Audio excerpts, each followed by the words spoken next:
Assalamualaikum warahmatullahi wabarakatuh. Kembali lagi di channel Suara Mistis. Channel yang menyuguhkan tentang cerita-cerita mistis dan cerita horor yang diangkat dari kisah nyata maupun dari cerita fiksi yang bisa kita ambil hikmahnya dari cerita atau narasi berikut ini. Dengan nama tokoh dan tempat yang sudah kami ganti. Dalam tayangan kali ini, kami akan menceritakan tentang ilmu hitam yang lumpuh dengan doa Kiai Keramat. Di kaki sebuah gunung yang diselimuti kabut hampir setiap pagi berdirilah sebuah desa tua bernama Karangjati. Desa ini seperti dilindungi oleh tangan-tangan tak kasat mata. Alamnya subur, airnya jernih, dan masyarakatnya hidup dalam harmoni yang terasa langka. Di tengah-tengah desa berdiri sebuah langgar kecil yang senantiasa ramai oleh suara azan dan doa. Di sanalah Kiai Hasan, seorang ulama sepuh yang bersahaja, mengabdikan hidupnya untuk membimbing warga dalam kebaikan dan iman. Suaranya tenang, sorot matanya teduh, dan keberadaannya seperti menjadi penyejuk bagi desa yang nyaris tak pernah terusik oleh kegaduhan dunia luar. Namun semua itu berubah perlahan, sunyi itu retak, ketentraman itu mulai dicemari oleh sesuatu yang tidak terlihat tetapi terasa. Semuanya berawal dari kematian seekor kambing milik Pak Leman. Kambing itu ditemukan tergeletak di kandang dengan mata melotot dan darah mengering di mulutnya, padahal tak ada luka sedikit pun di tubuhnya. Sehari berselang, sawah milik Bu Marni yang tadinya hijau segar mendadak menguning dan mengering dalam semalam, seperti dilalap panas yang tak berasal dari matahari. Warga mulai saling berbisik, menebak-nebak apa gerangan yang sedang terjadi. Angin malam yang biasanya berhembus tenang kini membawa suara-suara aneh, seperti lolongan namun terlalu dekat, terlalu berat, seolah keluar dari mulut makhluk yang tak dikenal. Tak berhenti di situ, anak-anak mulai mengeluh mimpi buruk. Mereka mengigau di malam hari, menyebut nama-nama yang tak pernah diajarkan di desa. Mereka menangis dalam tidur, mencakar-cakar dinding, dan tak mampu menjelaskan apa yang mereka lihat kecuali satu kalimat yang membuat darah para orang tua mereka membeku. Dia sudah kembali. Warga mulai takut keluar malam. Obor-obor yang biasanya menyala di depan rumah dimatikan lebih awal. Suara kentongan yang biasanya dibunyikan saat ronda malam kini digantikan dengan doa-doa lirih yang terdengar dari balik jendela tertutup. Bahkan ayam jantan pun seperti terlambat berkokok, seolah-olah fajar enggan datang. Di antara bisik-bisik ketakutan itu, satu nama mulai kembali muncul. Nama yang dulu pernah dibisukan dengan ngeri dan hormat dalam satu tarikan napas, Mbah Surya. Dulu ia dikenal sebagai dukun sakti, tinggal jauh di ujung hutan barat, di sebuah gubuk yang nyaris tak tersentuh matahari. Ia pernah membantu banyak orang, dengan cara yang tak pernah dijelaskan secara terang-terangan. Namun sejak 20 tahun lalu, setelah satu peristiwa gelap yang membuat seorang ibu meninggal tanpa jejak luka, Mbah Surya menghilang. Kiai Hasan kala itu sempat mengatakan, yang gelap sudah dikembalikan ke tempatnya. Dan sejak hari itu, nama Mbah Surya hanya tinggal bisik samar dalam sejarah lisan desa. Kini, nama itu kembali, mengambang di udara dingin malam-malam Karangjati. Semakin banyak yang percaya bahwa kekuatan lama yang dahulu dikubur oleh doa dan iman, mulai bangkit kembali. Hanya saja, tak seorang pun tahu dari mana ia muncul. Tak ada yang melihat Mbah Surya, namun tanda-tandanya terasa. Di pohon-pohon tua, muncul bekas darah kering. Di atap rumah terdengar langkah kaki yang terlalu berat untuk seekor kucing. Dan malam yang paling mencekam, langgar tempat Kiai Hasan mengajar mendadak digerayangi bayangan hitam yang melintas sekejap, namun meninggalkan bau busuk seperti bangkai dan dupa terbakar. Kiai Hasan tak pernah terlihat takut, tapi wajahnya kini lebih sering menunduk. Matanya tampak menyimpan kegelisahan yang dalam. Ia mulai memperbanyak wirid, duduk lebih lama di musala, dan setiap malamnya ia memandangi arah hutan barat dengan sorot mata, penuh kewaspadaan. Karangjati tak lagi utuh. Sesuatu sedang menggeliat dari tempat gelap yang dulu pernah dibungkam, dan seluruh desa tahu ketenangan mereka telah terusik oleh sesuatu yang tidak sekadar gaib, tetapi juga pendendam. Langit Karangjati mulai sering tampak murung, seolah awan hitam yang menggantung itu menyimpan sesuatu yang lebih dari sekadar hujan. Angin yang biasanya membawa aroma padi dan tanah basah kini berembus dingin, seperti mengusik pori-pori dengan bisikan tak terdengar. Di rumah panggung kayunya yang sederhana, Kiai Hasan duduk menghadap kiblat. Matanya terpejam namun keningnya berkerut dalam konsentrasi. Malam itu ia lebih lama dari biasanya mengunci diri dalam zikir, seolah berusaha meredam suara-suara asing yang mulai menyelinap di sela-sela sunyi. Sudah 3 malam berturut-turut ia terbangun di tengah malam karena mimpi yang sama. Sebuah pohon, tua di tengah hutan, berdarah di batangnya dan suara rintihan wanita dari dalam tanah. Dalam mimpi itu, tanah di sekitar pohon tampak menghitam, membusuk seperti daging tua, dan dari sana muncul tangan-tangan kurus dengan kuku yang panjang, menggali, mencakar, merangkak ke permukaan. Ini bukan mimpi biasa, gumamnya pelan suatu malam, suaranya nyaris tenggelam oleh desiran angin yang mengetuk-ngetuk jendela. Tak berselang lama dari firasat itu, datang kabar yang membuat bulu kuduk warga berdiri. Pak Sarman, seorang petani yang tinggal di tepi sawah timur, ditemukan terduduk lemas di kandangnya. Tubuhnya gemetar, bibirnya pucat, dan matanya menatap kosong pada bangkai sapi miliknya. Sapi itu tergeletak di tanah, matanya terbuka lebar, lidah menjulur, dan tubuhnya membusuk tidak seperti bangkai biasa.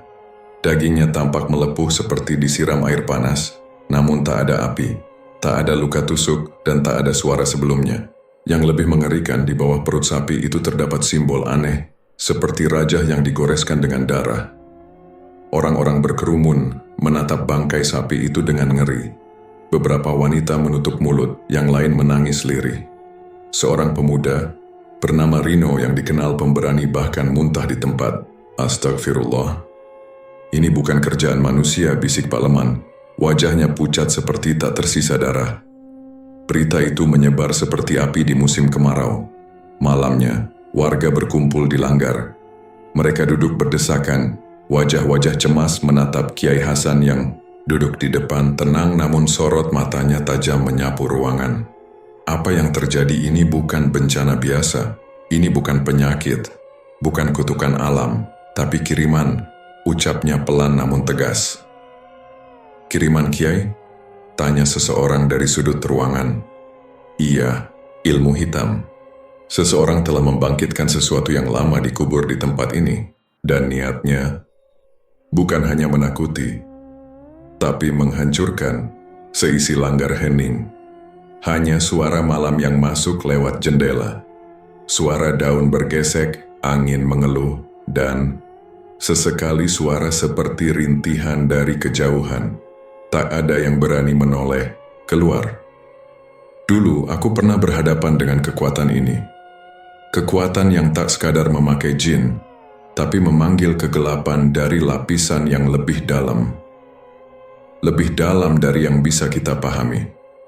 Kekuatan itu pernah kita ikat dengan doa, dengan niat baik dan dengan keyakinan. Tapi kalau ia kembali, itu artinya ada yang membuka ikatan itu kembali. Diam-diam, nama Mbah Surya mulai bergema kembali dalam kepala warga. Tak perlu diucapkan, tapi semua tahu siapa yang dimaksud.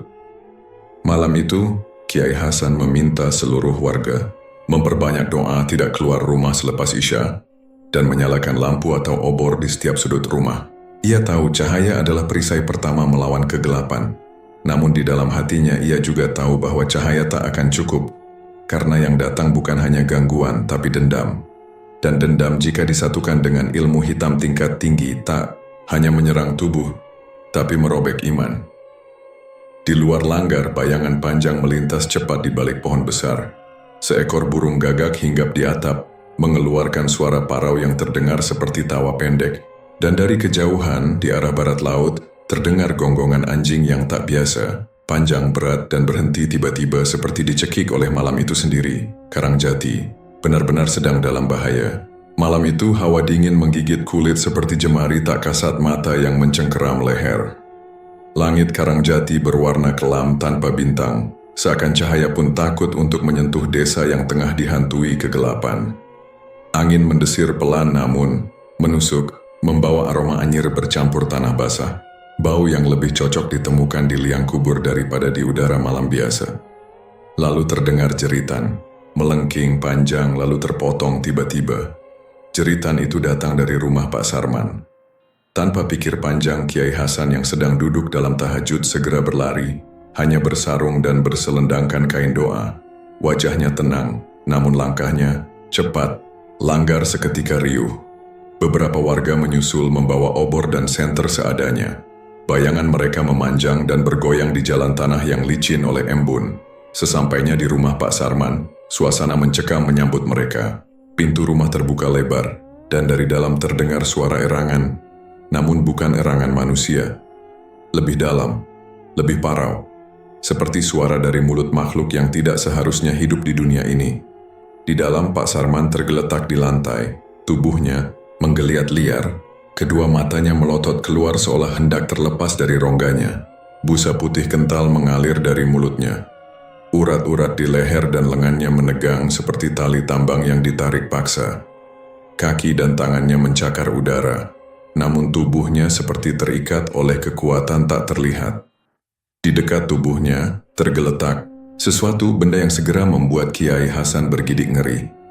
Sebuah bungkusan kain hitam terbuka sebagian, isinya berserak, segenggam tanah merah pekat, dan potongan-potongan kecil tulang yang sudah menghitam.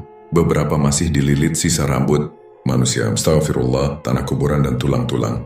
Ini perantara pemanggil, bisik Kiai Hasan. Seorang warga menyebut dengan wajah pucat bahwa siang sebelumnya Pak Sarman ditemukan membawa bungkusan itu dari belakang rumah. Ia tak berkata apa-apa, hanya memandangi isi kain itu dengan mata kosong. Seolah sedang terhipnotis, Kiai Hasan tak membuang waktu. Ia duduk di samping tubuh Pak Sarman, meletakkan tangannya di dada lelaki itu. Mulutnya langsung komat kamit, membacakan ayat-ayat suci yang mengalir dari hatinya yang tulus dan penuh keyakinan. Ruangan yang tadi bergema suara erangan kini bergetar oleh kekuatan yang lain, getaran kalimat Tuhan yang menembus dimensi. Tapi makhluk dalam tubuh Pak Sarman tak menyerah begitu saja. Tubuh itu mendadak menegang, lalu terangkat beberapa senti dari lantai. Suara tawa aneh keluar dari mulut Pak Sarman, suara yang bukan miliknya. Tertawa lalu menangis lalu menggeram, seperti 1000 suara yang saling bertabrakan dalam satu rongga. Dia milikku, suara itu berteriak dalam bahasa yang bukan Jawa, bukan Indonesia. Entah bahasa apa, namun semua yang mendengarnya merasa darah mereka turun dari kepala ke kaki. Bukan, dia bukan milikmu. Keluarlah atas nama Tuhan yang Maha Kuasa. Kiai Hasan berseru dan membaca dengan lebih lantang. Warga yang menyaksikan hanya bisa berdoa dalam hati. Beberapa perempuan menjerit, beberapa laki-laki nyaris pingsan melihat tubuh Pak Sarman yang terus menggeliat seperti seekor ular besar yang kepanasan. Jendela rumah tiba-tiba berderit sendiri, dan api obor berkedip-kedip hampir padam. Kemudian, sebuah suara melengking keluar dari tubuh Pak Sarman, jeritan panjang tinggi yang membuat kaca jendela retak. Tubuhnya mendadak jatuh ke lantai, menggeliat sekali lalu diam. Sunyi. Pak Sarman membuka matanya perlahan, tubuhnya lemas. Nafasnya satu-satu seperti baru berenang keluar dari dasar laut yang dalam. Ia menatap Kiai Hasan dengan mata berkaca-kaca, lalu menangis seperti anak kecil. Ada yang bisikan nama saya, Kiai. Tiap malam dari bawah sumur, dia bilang, saya harus buka bungkusan itu. Kiai Hasan hanya mengangguk, lalu memalingkan wajahnya ke jendela. Dari luar dalam remang-remang cahaya obor, ia melihat siluet sesosok bayangan tinggi berdiri di bawah pohon beringin. Hanya sesaat namun cukup untuk membuat hatinya tahu, ini baru awal. Yang dikalahkan malam ini hanyalah utusan kecil. Pemilik sebenarnya dari kekuatan itu masih menanti di tempat yang lebih dalam, lebih gelap, lebih berbahaya, dan ia sudah bangkit. 3 hari setelah insiden mengerikan di rumah Pak Sarman, suasana desa Karangjati belum juga tenang. Walau siang tampak biasa, malam-malam masih menyimpan kecemasan yang merayap diam-diam ke dalam rumah-rumah warga. Suara burung hantu terdengar, lebih sering anjing-anjing melolong tanpa sebab, dan langit malam seperti selalu tertutup mendung gelap yang tak biasa. Santri-santri di pesantren Kiai Hasan mulai merasa hawa tak lazim menyelimuti sekitar langgar. Bau kemenyan kadang tercium samar di tengah malam, padahal tak seorang pun membakarnya. Kadang terdengar suara seperti langkah kaki yang menyeret di halaman pesantren, tapi saat dilihat tak ada siapa-siapa. Malam itu, tepat setelah Kiai Hasan selesai memimpin zikir malam bersama para santri, Ketukan terdengar di pintu utama pesantren. Ketukan berat, 3 kali, dengan jeda panjang di antaranya. Suasana hening mendadak. Seorang santri yang hendak membuka pintu seketika mundur ketika melihat bayangan tinggi berjubah kelam berdiri diam di ambang cahaya lampu gantung. Kiai Hasan melangkah sendiri. Ia tahu siapa yang datang, bahkan sebelum pintu dibuka, Mbah Surya. Sosok tua renta itu berdiri tegak dengan tatapan yang menusuk. Wajahnya penuh keriput namun tajam seperti pahat. Matanya merah menyala dalam gelap seperti api yang tak padam. Jubah hitamnya menutupi tubuhnya hingga ke tanah, dan udara di sekitarnya terasa dingin mendadak seolah ia membawa bayangan malam bersamanya kemanapun ia pergi.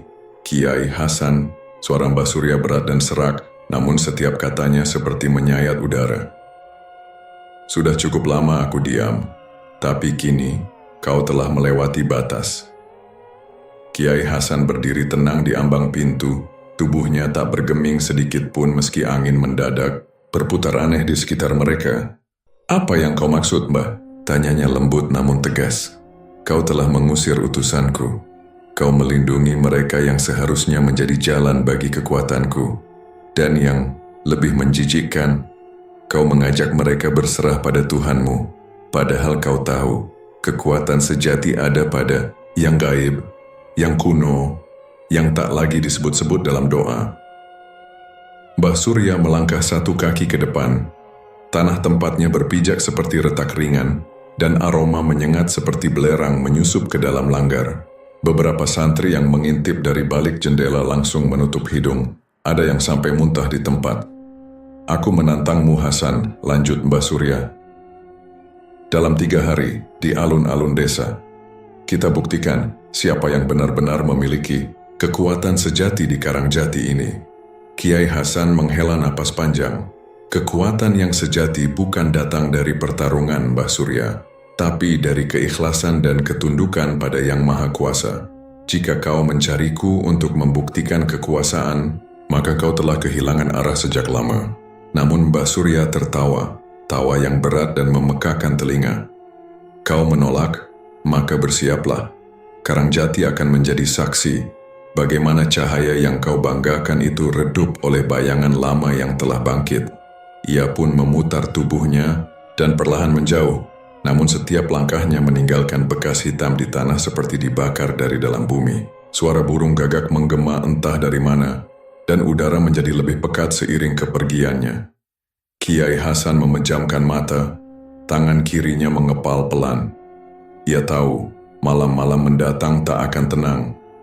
Dan di balik tantangan itu, bukan hanya ego tua Mbah Surya yang bekerja, tapi ada kekuatan yang lebih besar, lebih jahat, yang sedang menunggu untuk menyelimuti desa dengan kegelapan yang belum pernah mereka rasakan sebelumnya.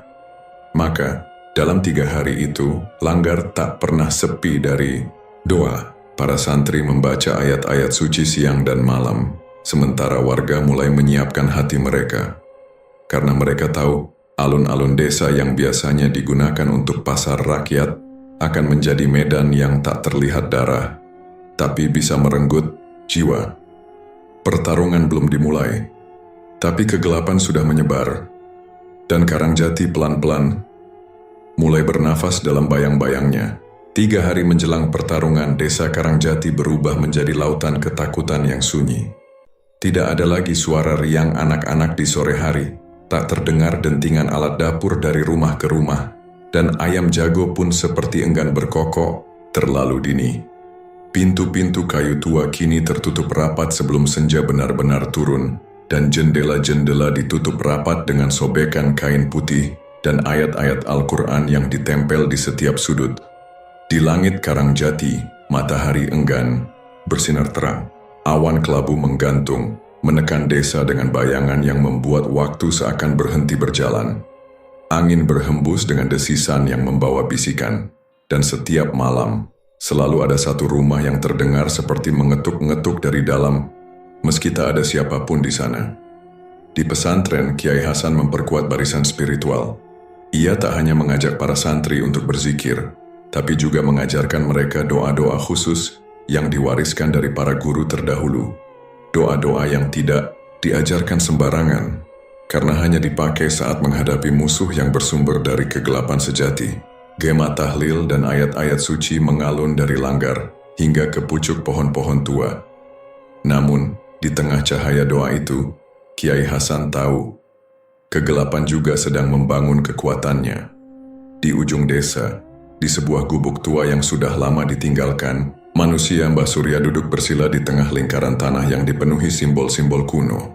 Api kecil membakar dupa dari akar pohon keramat, dan asapnya berputar pelan membentuk wajah-wajah yang tak bisa dikenali.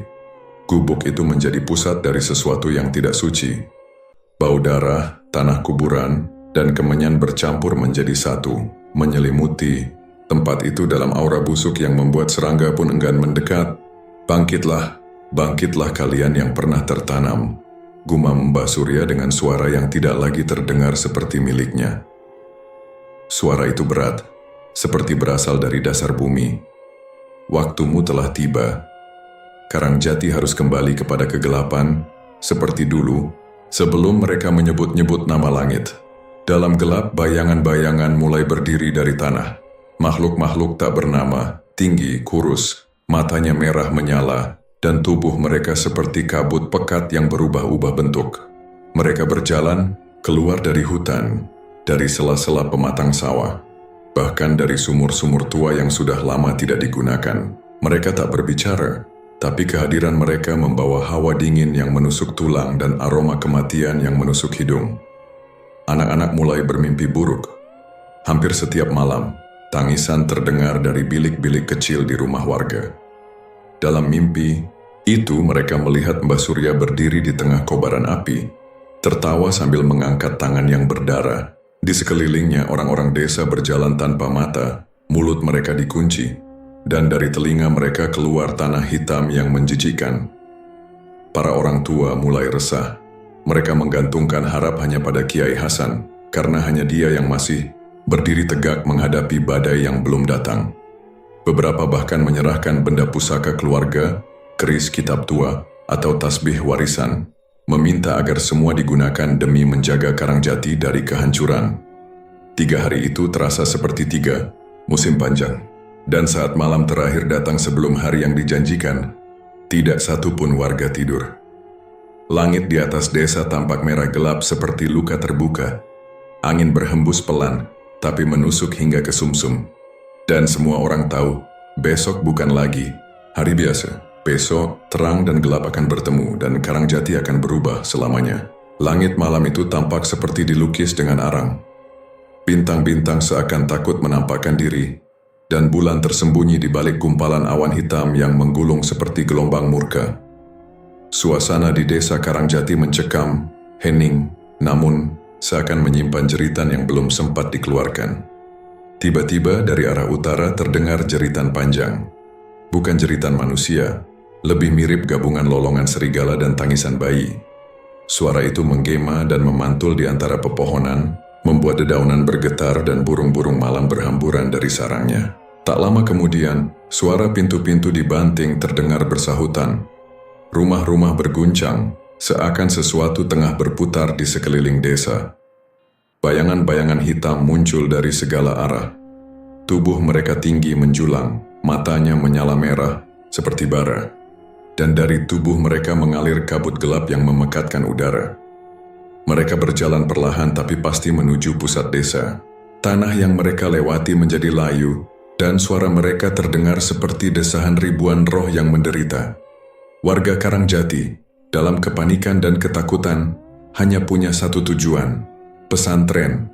Satu-satunya tempat yang masih terang, tempat di mana azan masih berkumandang, dan doa-doa masih bergema. Mereka berlari, menyeret anak-anak, memapah orang tua, menangis sambil menyebut nama Tuhan. Di sana, Kiai Hasan berdiri tegak di depan musala tua yang hanya diterangi cahaya lampu minyak dan lentera. Para santri mengelilinginya, beberapa memegang kitab, sebagian lagi memeluk tasbih erat-erat. Tanpa ragu, Kiai Hasan mengangkat tangannya ke langit dan mulai melantunkan ayat-ayat suci dengan suara bulat dan dalam. Suaranya menggema, seakan tidak berasal dari satu mulut, tapi dari ribuan lisan yang menyatu dalam satu kekuatan. Ketika doa mulai mengalun, Langit tampak bergetar. Angin yang tadinya membawa bisikan kini memutar arah, menghantam makhluk-makhluk kegelapan itu dengan keras. Satu persatu mereka menjerit dan menghilang, meleleh seperti lilin tersiram air mendidih. Tubuh mereka terbakar oleh cahaya yang tak kasat mata, namun terasa panasnya hingga ke tulang. Namun ini belum usai. Di kejauhan, berdiri seseorang yang tidak bergeming dari gelombang cahaya. Jubah hitamnya berkibar, dan matanya menatap lurus ke arah musala. Mbah Surya. Mulutnya menggumamkan sesuatu yang tak bisa dipahami, dan dari tanah di sekitarnya, kabut tebal mulai muncul, menggeliat seperti ular lapar. Tangan kanannya menggenggam benda kecil berwarna merah darah, seperti jantung yang baru dicabut. Ia tak bergerak mendekat, tapi auranya menekan, dingin, menusuk dan penuh kebencian. Warga yang melihat sosoknya hanya bisa berbisik ketakutan. Dia sudah datang. Namun Kiai Hasan tidak gentar. Ia melihat ke arah Mbah Surya dan melanjutkan doanya, kini dengan suara yang lebih keras, lebih dalam, dan lebih menyayat. Para santri mengikutinya. Dentuman kalimat la ilaha illallah menggema bersama aliran takbir dan tahlil yang meluncur dari lisan-lisan yang teruji oleh ketakutan. Cahaya mulai membentuk lingkaran besar di halaman pesantren, menghalau semua kabut yang mencoba menyusup. Warga yang berlindung di dalamnya mulai merasa hangat, walau di luar sana angin seperti badai terus memukul-mukul dinding musala. Malam itu tidak berakhir dengan tenang, tapi cahaya menang atas kegelapan. Untuk sementara Mbah Surya masih berdiri di tempatnya. Tatapan matanya dingin, tapi senyumnya mengembang. Ia tidak mundur. Tidak malam ini. Ia tahu, malam berikutnya, di alun-alun, bukan lagi tentang gangguan. Itu akan menjadi perang dan ia sudah siap dengan semua arwah yang dikorbankannya selama bertahun-tahun. Fajar mereka dengan warna pucat, seolah matahari enggan benar-benar muncul di atas langit desa Karangjati. Cahaya pagi tampak muram, seperti ikut menyimpan beban akan apa yang akan terjadi hari itu. Warga telah berkumpul di alun-alun desa sejak azan subuh berkumandang, berdiri dalam lingkaran besar, diam dalam doa dan ketegangan. Tak ada canda, tak ada tawa, hanya suara detak jantung yang menggema di antara desir angin yang dingin menusuk tulang. Di tengah alun-alun, berdirilah dua sosok yang kontras. Kiai Hasan berjubah putih, wajahnya bersih dan teduh, memegang tasbih yang tampak sederhana. Tatapannya tenang, namun mata itu menyimpan keyakinan dan keberanian yang memancar kuat. Sebaliknya, Mbah Surya tampil bagai bayangan yang bangkit dari liang kubur. Jubah hitamnya menjuntai hingga tanah, penuh tambalan kain kafan dan simbol-simbol aneh. Di tangannya tergenggam tongkat tua, ujungnya dililit rambut manusia yang sudah mengering. Tatapannya tajam, penuh dendam yang berkarat dan haus akan kemenangan. Tanpa aba-aba, Mbah Surya mulai bergerak. Ia menancapkan tongkatnya ke tanah sambil melafalkan mantra dalam bahasa kuno yang membuat udara bergetar. Tanah alun-alun berdenyut, dan dari dalamnya muncul tiga sosok mengerikan. Makhluk raksasa bermata merah bertanduk, tubuhnya ditutupi rambut kasar seperti babi hutan. Nafas mereka mengeluarkan uap panas dan suara geramannya membuat tanah retak.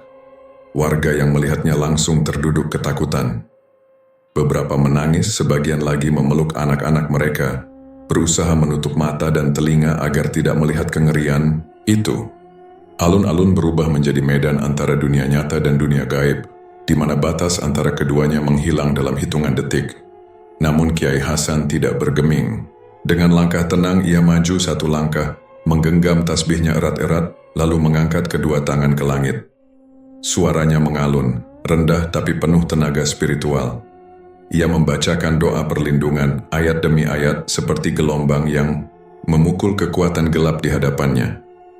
Cahaya putih mulai memancar dari tubuhnya. Semula redup, lalu semakin terang, membentuk lingkaran cahaya yang perlahan membesar, membungkus tubuh Kiai Hasan. Saat doa mencapai puncaknya, sebuah ledakan cahaya keluar dari pusat tubuhnya. Bukan ledakan yang menghancurkan, tapi yang mengusir. Makhluk-makhluk itu menjerit, suara mereka memekakkan telinga, mencabik udara seperti logam digores kasar. Mereka mencoba lari, namun cahaya itu seperti rantai yang membakar kulit mereka. Dalam jeritan menyayat dan tubuh yang mulai meleleh, ketiganya menghilang dalam pusaran. Hitam menyisakan bau belerang dan rasa getir di tenggorokan. Mbah Surya menyeringai, tapi senyum itu penuh kemarahan. Ia mendesis lalu menghentakkan tongkatnya lagi. Tanah bergetar dan angin kencang berpusar di sekelilingnya. Langit mendadak gelap, dan suara ribuan bisikan muncul entah dari mana, seperti roh-roh gentayangan yang sedang menyusun mantra balasan. Mulut Mbah Surya bergetar cepat. Mantranya kini bukan sekadar bacaan, itu adalah panggilan. Ia memanggil sesuatu yang jauh lebih besar, lebih tua, dan lebih mengerikan.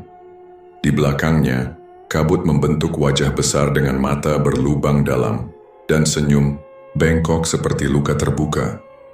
Aura hitam menyebar cepat, membuat udara di alun-alun terasa berat dan pekat. Beberapa warga mulai pingsan, dan ayam-ayam di desa tiba-tiba berkokok seperti menyambut kiamat. Tapi Kiai Hasan tetap di tempatnya. Wajahnya kini tegas, suaranya makin kuat. Ia menyebut nama-nama Allah satu persatu, lalu mengakhiri dengan bacaan ayat kursi yang menggema seperti guntur. Tangan kirinya menggenggam tanah, tangan kanannya menunjuk ke arah kabut hitam yang kian padat. Cahaya tidak akan tunduk pada bayangan, ucap Kiai Hasan lirih, namun seluruh desa mendengarnya. Langit kembali bergetar, awan terbuka sejenak, dan secercah cahaya turun menyinari Kiai Hasan. Doanya kali ini berubah menjadi cahaya panas yang menghantam wajah kabut tersebut.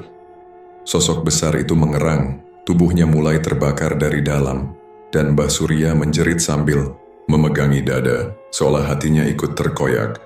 Pertarungan belum usai. Tapi semua orang tahu, ini bukan hanya tentang kekuatan ilmu atau mantra. Ini adalah pertarungan keyakinan antara kebencian yang mengakar dan cahaya yang tak pernah padam. Dan hari itu bumi Karangjati menyaksikan bahwa kegelapan tak pernah benar-benar menang bila ada cahaya yang tak berhenti bersinar. Langit desa Karangjati gelap gulita, seperti ditutup tirai malam meskipun matahari masih seharusnya menggantung di atas cakrawala. Angin berembus kencang membawa bau anyir dan hangit, seperti aroma kematian yang belum sempurna. Di tengah alun-alun, desa dua sosok berdiri berhadapan. Dua kekuatan yang selama ini bertolak belakang, kini saling menantikan ledakan terakhir yang akan menentukan nasib desa. Kiai Hasan berdiri tegak, tubuhnya dikelilingi aura putih yang menyala tenang. Sementara, di seberangnya Mbah Surya tampak seperti bayangan raksasa. Wajahnya dipenuhi urat-urat kehitaman, matanya merah membara, dan dari mulutnya keluar bisikan-bisikan gaib yang membuat rumput di sekitar kering dan mati. Pertarungan itu tidak terjadi dengan pukulan dan senjata, tapi dengan suara, dengan mantra, dan doa yang memecah udara. Mbah Surya lebih dulu menyerang. Ia merapal mantra dari kitab kulit manusia yang ia tarik dari dalam jubahnya. Ketika dibacakan, suara-suara dari neraka seakan bergema dari tanah. Awan hitam menggulung ke bawah, menutupi seluruh alun-alun. Dari balik awan itu muncul tangan-tangan hitam yang panjang, menjulur dengan kuku tajam dan menyasar tubuh Kiai Hasan. Namun, sang Kiai tak gentar. Ia melangkah satu langkah ke depan, membuka tangannya ke langit, dan membaca ayat-ayat suci dengan suara lantang yang menggetarkan tanah. Setiap bait doa bagai gemuruh petir yang menghantam tangan-tangan gaib itu. Satu persatu mereka terbakar oleh cahaya yang menyilaukan, berteriak melolong sebelum lenyap menjadi abu. Langit semakin gelap, tapi suara Kiai Hasan makin terang. Suaranya tak hanya terdengar di telinga, ia merambat ke hati, menembus tulang, membakar apapun yang hitam dalam jiwa. Warga yang menyaksikan mulai menangis, sebagian berlutut dan ikut membaca doa, seolah seluruh desa menjadi medan perang antara cahaya dan kegelapan. Bukan hanya antara dua orang. Mbah Surya menjerit. Tongkat kayunya mulai retak. Ia mencoba membalas dengan mantra terakhir, menyeru nama-nama iblis yang telah ia sembah selama puluhan tahun. Dari balik tanah, muncul seekor ular raksasa berwarna hitam pekat, matanya bersinar merah, lidahnya bercabang ganda. Ia melilit tubuh Kiai Hasan dalam sekejap, namun Kiai Hasan tetap membaca. Meskipun tubuhnya ditekan, ia tidak berhenti. Dari mulutnya keluar satu ayat terakhir, ayat yang diajarkan oleh gurunya dulu, yang hanya boleh dibaca saat nyawa di ujung tanduk. Suara itu menggema 3 kali lipat lebih keras dari sebelumnya. Angin berhenti, langit mendadak membiru, dan dari balik awan turun cahaya menyilaukan seperti kilat yang tak pernah padam. Ular itu menjerit dan hancur menjadi debu, meledak dalam kilatan putih yang membutakan mata. Mbah Surya terpental, tubuhnya membentur tanah, tongkatnya patah 2, dan aura hitam yang mengelilinginya perlahan menguap seperti asap dibakar sinar matahari. Ia merangkak, tubuhnya gemetar, wajahnya seperti terkelupas dari dalam, memperlihatkan kulit tua yang pucat dan rapuh. "Aku tidak bisa kalah," gumamnya, suara serak seperti batu tergesek. Kiai Hasan melangkah mendekat. Wajahnya tidak penuh kemenangan tapi penuh iba. "Yang kau lawan bukan aku, Mbah Surya, tapi dirimu sendiri dan kesombonganmu." Mbah Surya meraung, mencoba mengumpulkan sisa tenaganya, tapi ia hanya bisa memandang ke atas saat cahaya putih terakhir turun seperti hujan dari langit. Cahaya itu menyelimuti seluruh alun-alun, menembus tubuhnya, memecah kekuatan jahat yang selama ini merasuki dirinya. Jeritan panjang terdengar, menggetarkan bumi dan langit, lalu sunyi. Sepi seperti kematian yang tiba-tiba datang dan membawa semua kebisingan. Ketika kabut menghilang, Mbah Surya tergeletak di tanah, napasnya berat. Aura jahat telah hilang, dan tubuhnya kini hanya tubuh renta yang menanggung beban dosa. Kiai Hasan menunduk, membaca doa untuknya, doa agar jiwanya mendapat kesempatan terakhir untuk bertaubat. Desa Karangjati hening. Angin kembali berembus, pelan. Langit cerah. Tapi semua tahu, pertempuran itu akan selalu dikenang. Karena bukan hanya pertarungan antara 2 orang sakti. Itu adalah pertempuran antara keyakinan dan kebencian, antara cahaya dan gelap, antara langit dan neraka. Dan hari itu langit menang. Kabut tipis masih menggantung di atas alun-alun ketika suara azan subuh menggema dari musala kecil pesantren. Seolah suara itu menjadi penanda bahwa malam panjang telah berakhir, dan cahaya fajar kini benar-benar kembali menyentuh desa Karangjati. Di tengah alun-alun yang semalam menjadi medan pertempuran antara doa dan kegelapan, kini hanya tersisa tanah yang menghitam, berbau hangus, dan sosok renta yang terbaring diam di tengahnya. Mbah Surya, dukun sakti yang dulu ditakuti, kini hanya tinggal tubuh tua yang rapuh, terbaring seperti daun kering yang tak mampu lagi menantang angin. Mantra-mantranya lenyap, kesaktiannya sirna. Aura hitam yang dulu menyelimuti langkahnya kini telah hancur dilumat cahaya. Warga desa berdiri dalam lingkaran besar, menyaksikan semua dengan mata yang berkaca-kaca. Mereka tidak bersorak, tidak ada tepuk tangan, tidak ada euforia, hanya kesunyian yang berat. Karena meski mereka tahu kebenaran telah menang, mereka juga menyadari bahwa yang tumbang bukan sekadar seorang manusia, melainkan jiwa yang telah lama tersesat dan baru saja kehilangan seluruh pegangan gelapnya. Kiai Hasan tidak berdiri sebagai pemenang. Ia menunduk, memejamkan mata, dan mengangkat tangan. Dari bibirnya mengalir doa-doa yang lembut, lirih, namun menggema dalam dada setiap yang mendengar. Doa untuk perlindungan, doa untuk keselamatan, dan yang paling berat, doa untuk pengampunan bagi jiwa yang telah menyesal di ujung ajal. Sambil membaca doa itu, Kiai Hasan mendekat ke tubuh Mbah Surya. Sang dukun membuka matanya yang mulai buram, memandang wajah ulama tua itu dengan tatapan kosong. Lalu pelan-pelan air mata mengalir dari sudut matanya yang keriput. Bibirnya bergerak tanpa suara, tapi Kiai Hasan paham, itu bukan mantra, itu permintaan maaf. Permintaan maaf dari seorang manusia yang telah terlalu lama percaya pada kegelapan. Dengan tenang, Kiai Hasan mengusap kepala Mbah Surya, membisikkan kalimat tauhid terakhir ke telinganya.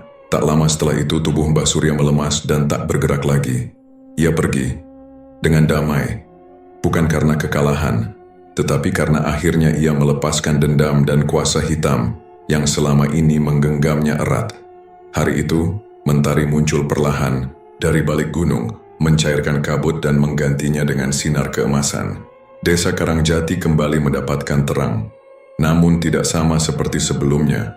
Ada luka yang tertinggal, ada kenangan yang membekas. Tapi dari luka itu tumbuh kesadaran bahwa pertarungan terbesar bukanlah melawan kekuatan gaib di luar, tetapi kegelapan yang tumbuh dalam hati manusia sendiri. Warga mulai kembali ke kehidupan mereka. Ladang-ladang dibuka, suara tawa anak-anak kembali terdengar di jalan-jalan, dan musala kembali penuh dengan doa-doa setiap malam. Pesantren Kiai Hasan menjadi pusat cahaya baru, tempat belajar, berlindung, dan memperkuat iman. Namun di pojok, desa bekas gubuk Mbah Surya dibiarkan kosong. Tidak ada yang berani menyentuhnya. Tidak karena takut, tapi karena mereka menghormati kisah kelam yang pernah tumbuh dari sana. Malam-malam tertentu warga mengaku masih mendengar suara lirih dari arah sana.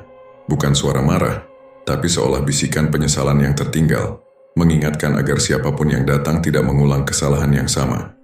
Dan desa Karangjati hidup kembali dengan damai.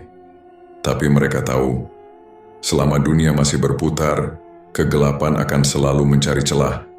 Maka mereka menjaga dengan doa, dengan iman, dan dengan ingatan bahwa cahaya sekecil apapun akan selalu cukup untuk mengusir malam yang paling kelam.